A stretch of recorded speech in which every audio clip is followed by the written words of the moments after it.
Hello, everybody, and welcome back to Andrew and John, our councillors here in Lochaber. We had them back in January, as you remember, and they promised to come back in April, and here they are. So thank you very much for turning up today.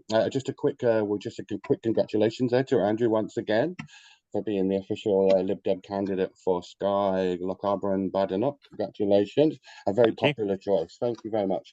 So we'll get straight into it. I'll ask if I'll ask Andrew and John to speak about a few issues that people have mentioned to me over the last few weeks, and then we'll let Andrew and John get keep us informed of what they've been over the last few months. Okay, so an interesting one. Someone I bumped into the other day, and they said they'd watched the first episode, and so they were talking about an issue that they want looked at or discussed was about the Corrin Ferry. Now, this person did say to me that the prices have gone up from £10 to £14 for a one-way trip. Anyway, that seems quite a big jump. He was also talking about the electric ferries and stuff. If you could give us a little bit about that, I don't know much about that. But he did explain to me one important thing that I'd not heard of before, and it's the road equivalent tariff. Mhm. And I'm assuming you guys have heard of this. This was Scottish Government 2008, but obviously just Calmac are using this. Council ferries are not using it. And the discussion this person wanted was maybe if you could help us a little bit with that, how that all works and stuff. Is that okay? Is that okay if you start, Andrew, and then we'll ask John. Yeah, well, anyone that knows me will know that I'm a Corrin Ferry addict, and it's probably the thing I've spoken about most during my time in the council. And this new term is no different. So let me deal with the road equivalent tariff first of all. So this Okay. is where the Scottish Government many years ago set the prices for our ferries out to the islands on the basis of what it would cost you in fuel and wear and tear on your car to make the same journey. And as a result, it saw prices drop enormously. Um, in some cases, I think by about two-thirds. And it was aimed at making it easier for islanders to travel from their island to the mainland. But it also, I think, had the benefit of encouraging more tourism to the islands, which, of course, can be a bit of a double-edged sword as well. And I reckon about 10 years ago, when we first saw the really big increase in Corn Ferry fares, the council then put them up by 23% in 1 year. I asked lots of questions about the road equivalent tariff. And many constituents and Lochaber residents still do say, why can't we have RET on the Corn Ferry? The problem is, if RET was applied to the Corrin Ferry the way the legal regulations are currently set up, we would lose the discounted book of tickets because the RET regulations say that there can be no discounts. Um, and although it would bring down the drive up charge that people are faced with at the moment, we would automatically lose the discounted book of tickets that residents can buy at the moment. And their prices, I reckon, when I last looked at it, would pretty much double overnight. So there is a disadvantage of having RET, and council officers have looked at it several times. My argument is that we should be going to the Scottish Government and asking them to review the regulations if it was um, a possible option for us on the Corrin Ferry. Um, I I guess that leads me into talking about the recent fare increase as a whole. So Mm. the council um, at the budget meeting recently effectively decided to put them up by 10% across the board. Um, Myself and John and our political group and the opposition argued that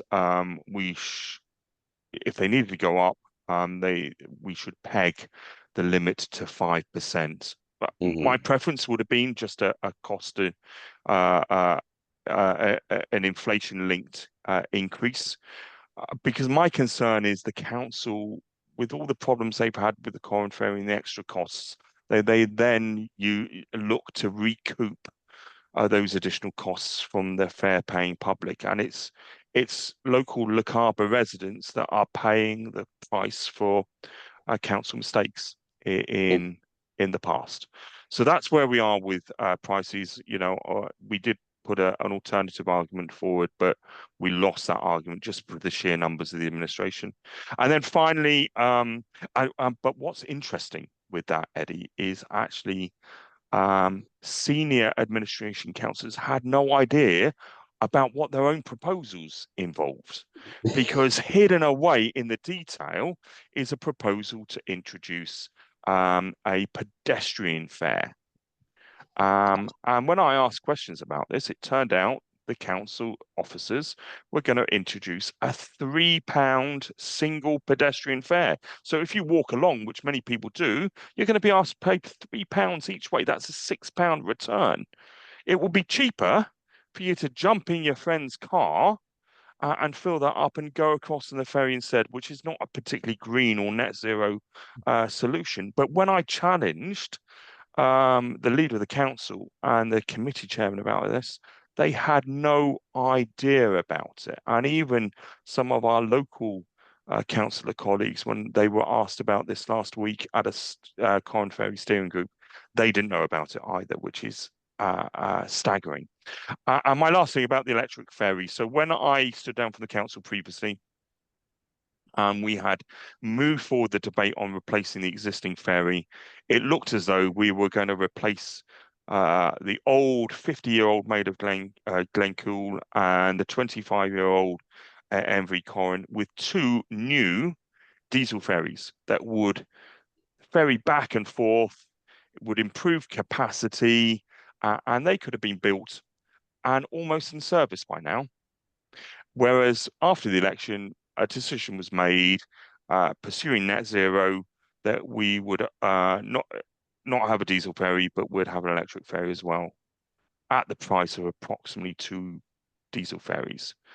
That's still not in service. There's lots of questions about the infrastructure and whether the transformers that will be needed to charge the ferry or as part of the ferry charging infrastructure will be there in time. So it looks as though we could face significant delays in getting an electric ferry in place. So that's where we are. Quite a lot of detail there, but I hope that helps the resident that asked you that question. Yeah, no, that's very, very helpful. And do you know what? It's interesting as well because I didn't realize, like you said, you can't get the tickets. I mean, we bought some tickets last year actually because we use it quite often, and obviously if you are local and you do buy the tickets, I'd suggest anyone buy it while they still can because it's a lot cheaper. So that is a good point. And I also agree with your point that when they're going to put these prices up, the best way to do it if you can is to do inflation linked rather than just these big hikes. Thank you very much for that, Andrew. John, can you add anything to that? What's your take on the ferries? What's your experiences?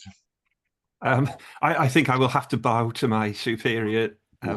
Andrew has a vast knowledge on the Corran Ferry, and although I'm involved in it and I do attend the Corran Ferry group on occasions, I suppose, and I'm not being funny in this, I am probably more interested in the small Isles ferries and the ferries going out of Mallaig, going to Knoydart. That's my area, that's my focus, and I think there's a bit, I don't think Andrew would disagree with me. There's a bit of things get lost because the Corran Ferry has been so big and it's gone to Scottish government. It's been occupied a lot of time. It's taken a lot of money and it's still not finished. But then actually we already have CalMac cutting ferries to the small isles. There are some islands where maybe they might get a sailing once a week. And during the winter, maybe none at all. So a lot of this, again, CalMac is experiencing the same problem. It has old ferries. They are not as efficient as they used to be. They're certainly not green.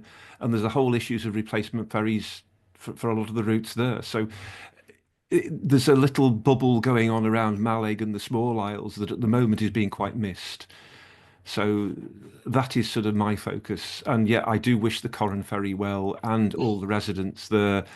And I hope we get a solution. I'm personally not convinced that electric ferries are the way through because I'm also dealing a lot with the BESS sites, which are battery energy storage systems.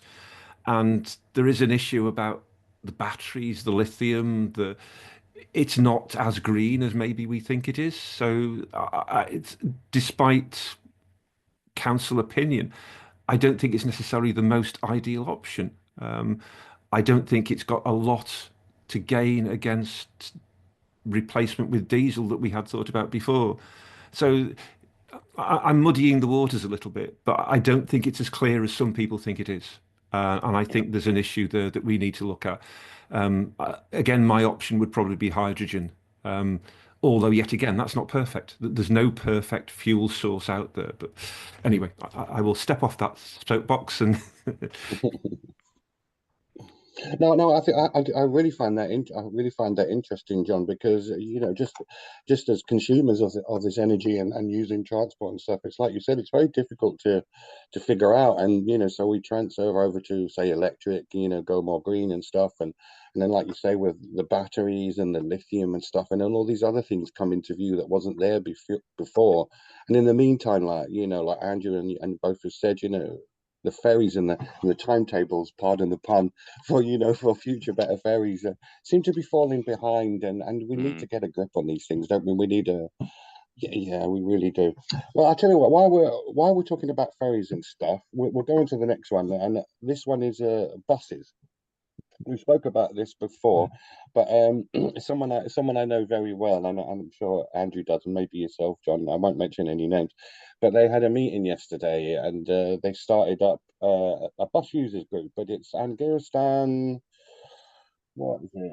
Integrated Transport Forum. They had their first meeting yesterday, and as far as I understand it, they're trying to figure out better timetables and work with shield buses and stuff locally so that they can give services to places that are much needed. I understand that there used to be there used to be a group, but it disbanded back in 2022 as I understand it. So this sounds like a new initiative to get this going. So if we start with you there, John, what's your view on buses and in Lochaber? oh, how long have we got? Yeah. A bit like Andrew on the Curran Ferry. I guess I'm quite involved in this. I've been aware about it for a while. There are two bus services, Upper Akintor and the Blar, where we have new housing estates and they have no public transport. Shield Buses did a while ago, along with the Highland Council, reorganise the timetables. A lot of that is because of the congestion in Fort William. They simply cannot get from one end of the route to the other in the time given with all the congestion. So they're sort of, it's like a train crash. They're going one into the back end of the other because there isn't the space or whatever to actually take the buses through according to timetable. So the transport executive who sort of control timetables and public services in a way, they said, well, you're not meeting your targets. You're not providing the service that you said you would provide. So you're going to have to change it. So they cut the bus timetables. They made it slower to allow the buses to go through. But in that, they didn't have the time to go sort of on diversions. And potentially, in order to provide the service, they would need an extra bus for an additional service.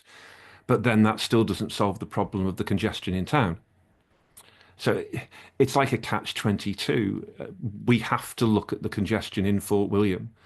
I must admit there'd been works by the railways on the level crossing at Cool recently. And when we had the problems with the cycle track, there was a lot of congestion. It was really bad. I've been through a few times and they've actually had men out on the traffic lights. That didn't seem to be quite as bad as the cycle tracks work. So by having men out adjusting the signals, they actually improved that system. And I guess the buses were hopefully getting through more easily. Yeah, at that point, I sort of stopped because I'm sort of stumped as to the best way forward. I think there is an issue with council. Due respect, yeah, I respect the council. I'm part of it. I have an equal responsibility. But there was this question about a bus company being bought and the services it provides and difficult one. We don't seem to be feeling the benefits of that down in Mallaig and Fort William. So it's very much Inverness. So I think there is a question for me, and I have posed it to a few council members in terms of, okay, so Inverness is getting this, that there's improvement in school routes. What about Fort William? What can we do about this? Often the answer that I get is, oh, well, you've already got a service with the current provider. So there's some negotiation and some discussion needing to go on there. It's a problem. It's not good. And I've had lots of discussions with local residents about people waiting for an hour or more at the bus stop outside the doctors. And these are elderly people that they've been to the doctors, obviously for a reason, if they're not well, and they're having to stand outside at this bus stop waiting for a bus because the timetable. So it's not satisfactory. It's not, and it's a tragedy waiting to happen. I hate to say this, but these things tend, in my experience, sometimes something awful has to happen before. Sometimes I hope we don't get to that. No. But I think you're absolutely right about the congestion. I was at a meeting the other day of this bus users group, the first one, and there was quite a few well kent faces there, as you can imagine. And it was congestion. This is the core. And if you can't fix that, you can't go ahead very much. Also said about Shield buses were very cooperative, as cooperative as they could be. But I mean, as far as I understand it as well, if they were too late, they were fined. Yes. You can be fined for being late. So I mean, my word, this is very, very difficult, isn't it? So Andrew, what's your take on it? Are we in a real stuck position, as it were? Yeah, we're gridlocked on this issue. And Johnny, you are exactly right. It comes down to congestion. And we're no further forward from when I was elected as a councillor in 2012, and no further forward when people like Brian Murphy, who was councillor before then, who was,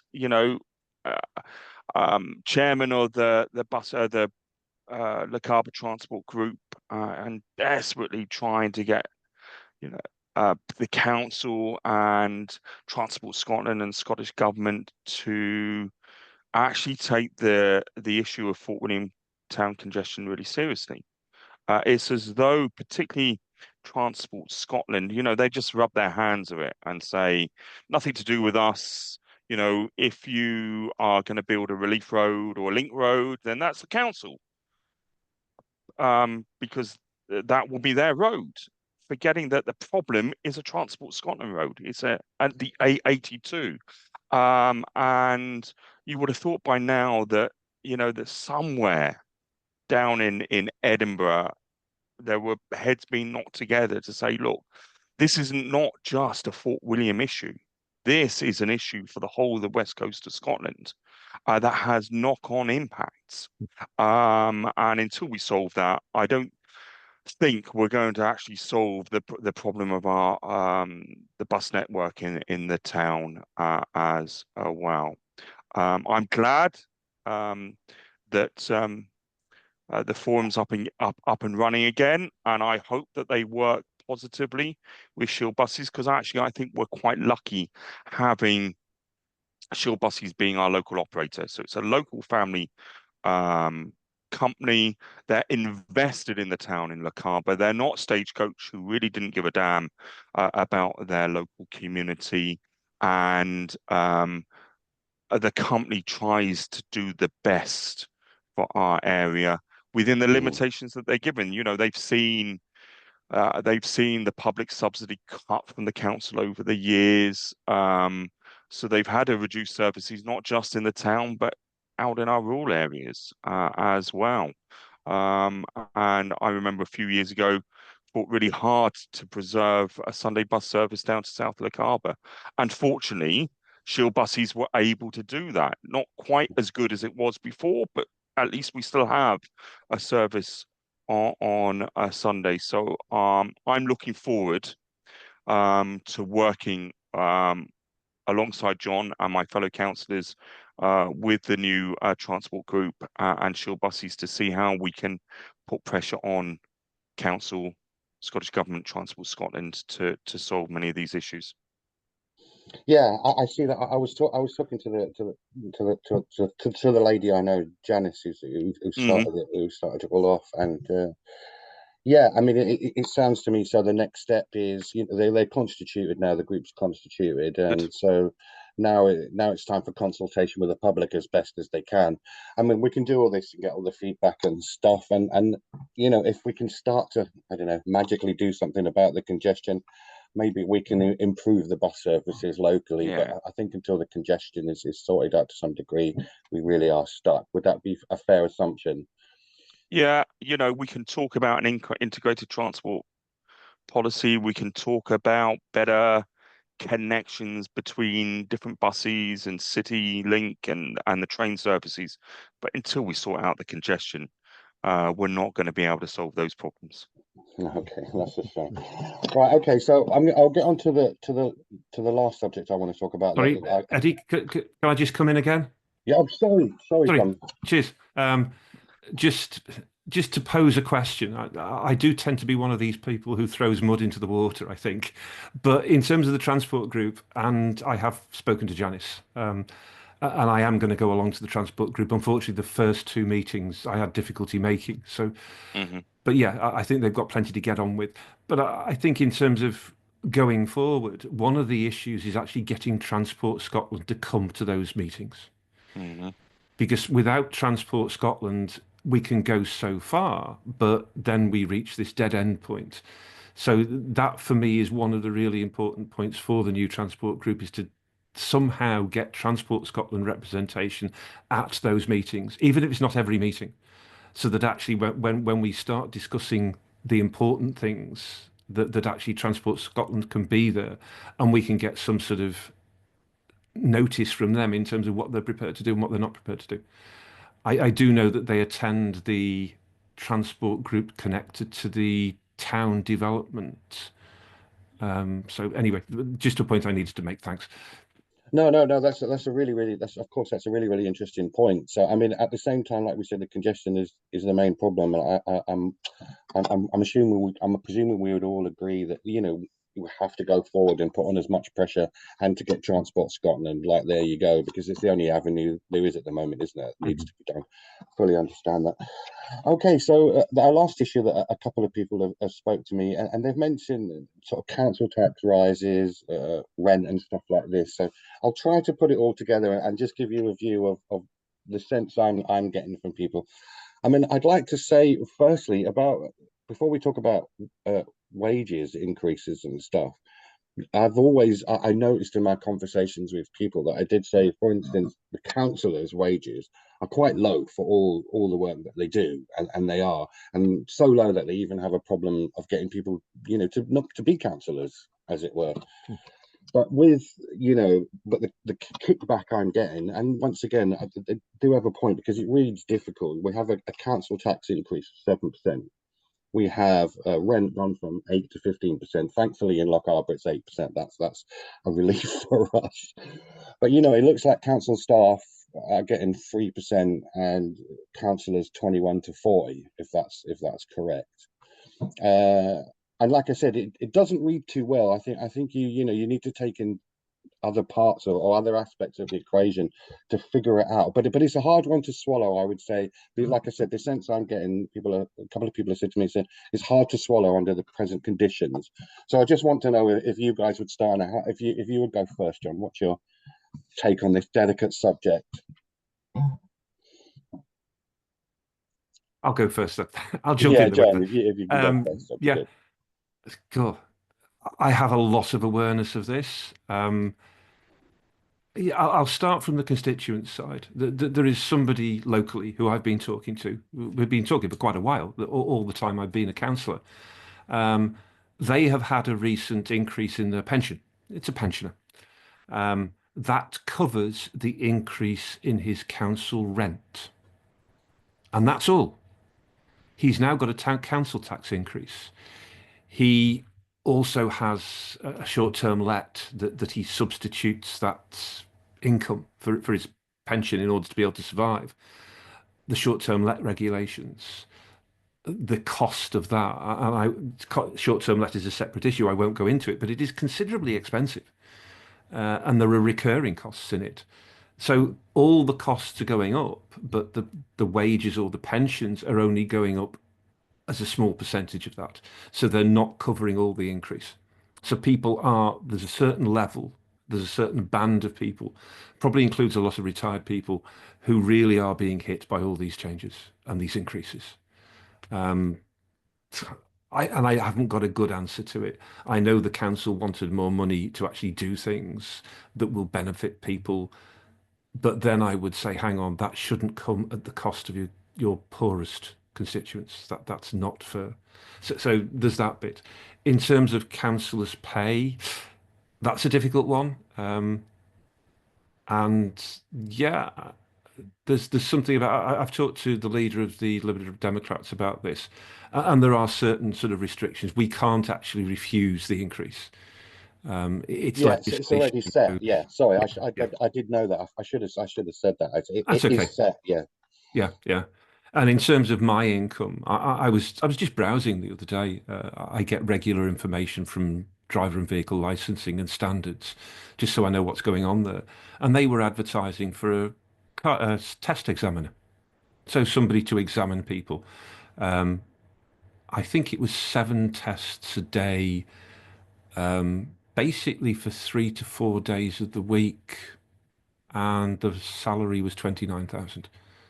That's considerably more than I will be getting even with the increase. And same for Andrew. Yes. So in terms of, and again, there are a lot of councillors who at the next elections won't be restanding. They've served considerable terms. They've reached the end of that process, and they want to have a bit more private life or whatever. So they will not be restanding. We need to replace them. There are some of us who have been in for a short while, others like Andrew who maybe have more experience. But Andrew might well be going off to somewhere else, to Holyrood. So there's almost this question. There could be a dearth of councillors because the pay isn't an incentive. I sit on both licensing and on planning as the vice chair of the licensing board. If I make a mistake, I can be fined for it. I could actually even be imprisoned for it. And same with planning. And this is the thing that councillors go through on a day-to-day basis. We are responsible and we can be prosecuted for it. Standards Commission, recently the area chair had a hearing in the Standards Commission. So the requirements of the job, the hours that we work, the responsibility that we have, and I'm very aware of it every time I go into licensing, I'm actually dealing with people's lives and their futures. And that responsibility does weigh quite heavily. And I'm very aware I need to make the right judgment here. So for that level of work and responsibility, I really honestly don't think the pay reflects the amount of work. So there is an argument on the side there that, okay, yeah, this is something we've waited for a while. We haven't had the increases in the past. And then it's all come along as a 21% increase, which is terrible. Sorry. That should have been graded over several years. It should have been not just instantly 20%. And I can totally see people's reactions that, yeah, in these times when it's so hard and we have people like Trump on the horizon, to give councillors a 21% pay rise is just, you're going to upset people. And I think that could be much better planned and much better handled. But yeah, I'll stop there and let Andrew have a say. Thank you. I think you articulated that very, very well. Thank you for that, John. Go ahead, Andrew. Yeah, I agree with everything that John says. It's really difficult pill to swallow when you see the front page of last week's Lochaber Times about the increase, and it I would imagine, makes every councillor feel really, really uneasy. Particularly, as John said, we had no say over it. It was, this thing is decided by law and is imposed on us. And the legislation says that. So we had, we couldn't vary it, we couldn't reduce it. It's set in stone. But like John, the optics of it being introduced in the way that it did, all in one big lump sum, is wrong when everyone is dealing with a cost of living problem that's not going away anytime soon. you know, and it's not just the pensioners that John was talking about. You know, it's the single parent family struggling to make ends meet, and they're seeing their energy bills go up alongside everything. We've got water rates are going up, um, I, along with their council tax and their rent, and it's quite possible that they're not going to get a wage increase this year at all because their business or their employer's been hit with a massive national insurance contribution increase as well. So it just I found it really difficult to sit there and know that our hands were tied, and it didn't matter how much any of us might have railed, it wasn't going to make any difference. The flip side of that, I can understand the logic of what the pay awards body was trying to do. Because when I first became a councillor, although it's changed a bit with this current intake of councillors from 2022, the council was predominantly made up of retired people or people of independent wealth or had their own businesses so that they could afford to be a councillor and put the amount of time that John was suggesting that you need to put in to be a councillor. And so, you know, I was 38 when I was first elected, and I was one of the youngest councillors on the council at the time. That is shocking. And it's not particularly representative of the Highlands. Even now, the makeup of the council is not particularly representative. But, you know, can you imagine the dilemma that someone, you know, in their mid-20s, thinking of settling down, maybe newly married, thinking of having a family, but would quite like to represent their community? They, you know, unless we actually give them the financial support to do that, then we're not going to attract people like that. It's okay for, you know, for people like me and others. We're probably in a position that we can, you know, it's not about the money for us so much, although it's nice to be recognized for the amount of work that we do put in. But, you know, I want to see other people that are not like me being able to make a contribution to our civic life without having to fall into financial hardship in doing so. And you both make some excellent points there. Yeah, I mean, I suppose you're right. The real problem there is the optics. I think it was probably a very bad decision to lump it all in one go. In retrospect, but you know, once again, as I suspect, it's a real tough job. We do a lot, and like you said, the representation is another important point, Andrew. There's not enough representation there because there's not enough financial security for, like you said, a young family to be moving on and stuff. So thank you very much for that. So I can ask you, you both now, if you would like to give us an update, what you've been doing the last few months, any other issues that you think are important and would like to discuss. Can I start with you, Andrew? Yeah, I guess the biggest thing that's probably preoccupied us outside our normal ward day-to-day stuff and the casework that we get from that was the budget. And to be fair to the administration, I think on budget day, most people recognised that for once, it was a fairly decent budget. It was optimistic. We were not necessarily in the financial stick that we anticipated that we were going to be in. And there was lots within that budget that even sat as an opposition councillor, we would want to support. There are bits of it, not saying that I'm concerned about. You know, that the administration is standing up and they're trumpeting the fact that they're putting all of this money into infrastructure by adding the 2% on top of the 5% council increase. So the 2% taking up to the 7% is for this infrastructure. And if it can be delivered, and if it can be delivered within budget, fantastic. We will have new facilities, new schools. We'll begin to see improvements in roads and as such like. My concern is that we're burdening future councils as a result of all this capital spending and the debt that it involves. and that we will have to be adding that surcharge, whatever the case, for decades to come to our council tax bills. And I just worry if, we don't see the economic growth that we so desperately need in this country, and that there are economic shocks that are even more increasingly likely now with what's happening with Trump and his tariff and trade war. I could risk the whole thing crashing down like a house of cards, because we put so much store into this. But there were the little things that really surprised me. We listened, I'm sure John would agree with this, we listened to councillor after councillor from the administration on budget day saying how proud they were that we were setting up a poverty and equality commission at the cost of £800,000.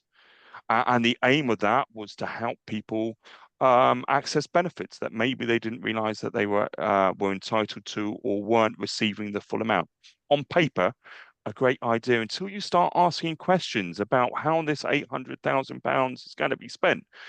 And again, it seems as though administration councillors had no idea, and they hadn't asked the officers, well, what exactly does this mean? Because almost half of that money was going to be spent on administration. £380,000, including £80,000 on a chairman of a poverty and equality commission to pay them a salary and their travel expenses. I'm shocked, Andrew. You should be. That's shocking optics, to use the term you know. We were shocked as well. And after all, the council's been talking about this for many, many years. When I was first councillor, there was a young SNP firebrand of a councillor for Inverness, a guy called Richard Laird, one of the best councillors. We had lots of political differences, but one of the best councillors I have ever worked with. And his passion was poverty and addressing poverty. And he worked with officers and councillors like me to actually look very carefully at the issues that were affecting families and individuals that were in the poverty trap. They could have gone to him and said, Richard, what do we need to do to solve this issue? They could have gone to all the universities that have produced these reports about poverty and equality and come up with recommendations. But instead, in typical Highland Council fashion, our answer is to set up a talking shop, to sit for the next year to decide what we're going to do, when we could actually, in my mind, spent the whole £800,000 now in actually addressing those issues rather than talking about them. So that's one of the things that we've been dealing with. Fortunately, that sounds. I mean, it sounds to me just like a PR stunt more than anything. That's what it sounds to me. You're turning into a cynic, Eddie. You're no, very cynical. I just mean the 800. Yeah, the 800,000. The £80,000. But it's to make it look like. Anyway, yeah, sorry. Anyway, they backtracked, and now they're saying that the chairman's not going to be, it'll be a voluntary position. Which is good news. There's movement, but I still wonder, do we actually need a commission in the first place? We just need officers sitting down with councillors and saying, these are the issues. These are what all the experts out there recommend we do about it, and just getting on with it. Well, just quickly before we ask John there, I'll just ask you mentioned Trump and the sort of outside world there. I mean, how do we even react at present? They used to say a year's a long time in politics. I mean, that's changed to a day. So, I mean, how do you even get, how do you create national local policy at the moment? It must be quite strange. Wiser heads than mine will find that question impossible to answer. We are in such peculiar times, and I think we're in quite scary times, not just with what's happening with Trump and his decisions, but that we are living in an increasingly fragile world, that we only need a mistake by a world leader, and we see ourselves inextricably drawn down the route of conflict. Yes, I couldn't agree more, John, on that point. Thank you. Yes, I will pick up where you've left off. So I get it out the way. Trump, yeah, I think Trump is an issue that, bit like independence, could split Scotland right down the middle. I am not in agreement with the Labour's approach to it. I don't think that's a good way to go, but that's a personal opinion. That's not representing Lib Dems or anything else. Although I think a lot of Lib Dems would agree. And yeah, we're almost being presented with the choice. Do we go with Trump and America and try and maintain that relationship and look to them to support us? And that seems like a really high risk in terms of investment on the stock market. That is not one I would go for. Or do we go for Europe? And I think there's a danger. We've got a foot in one camp and a foot in another camp. And I think there's a danger as it progresses really fastly that we could do the splits and end up in a heap in the middle with neither of them on our side. And that I think is, in terms of the whole issue, that is something I think we need to consider.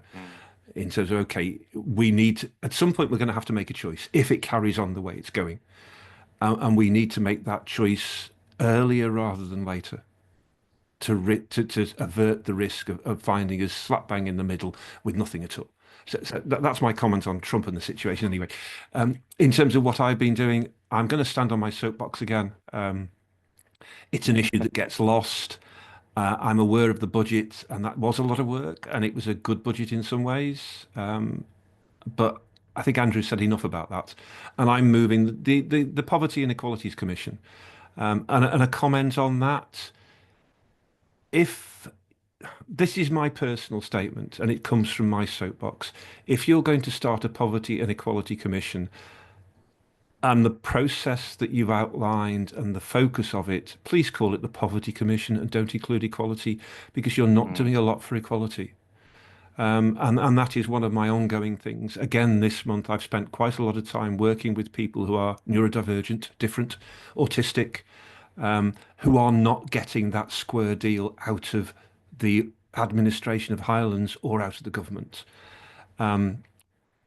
It's something that I'm sure Highlands would throw mud at me for, but there are a lot of people out there in jobs, in work, and I'm not just saying they're part of the Highland Council, but they are frightened of declaring their autism or their neurodifference because they're totally convinced they would lose their job. That's discrimination. In this day and age, we are in 2025, not 1942, but 2025, and we should be a more advanced society than that. So that's one of my passions, and it's one of the pieces of work. I carry it on. I'm part of a neurodivergent review group in the council that is actually looking at neurodivergent policy and how they adapt it to make it work. I'm pushing hard in that. But again, it's one of those things, we bubble along underneath the surface, and a lot of the time people don't know that that is going on. And going back to a previous issue about councillors' pay, again, that's something about the constituents and the councillors. A lot of the time, the amount of work that we do reading the papers for the next planning committee or the next education committee, the amount of time that takes to soak in that information, find the points that you want to speak on, then work out how you speak. If you want to make a motion, it's got to be a competent motion. All that time and energy people don't see. I'm really glad, in a way, they're able to get on with their lives and do what they want to do. But don't forget that that's what councillors are doing. And there's a lot of councillors working in the background in things that often aren't seen. And for me, neurodivergence and supporting the employees within the Highland area is really important.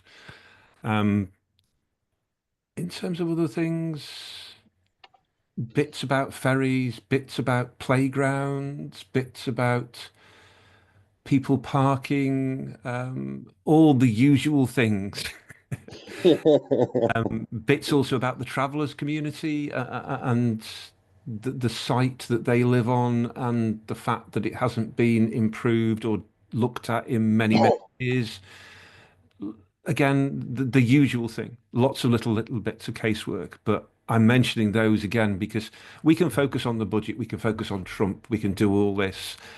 And sometimes that is to the detriment. I mentioned it with the Small Isles ferries and the Corran ferry. We need to keep these little issues going and in the public eye and under the noses of the administration, and that is partly what I'm trying to do today.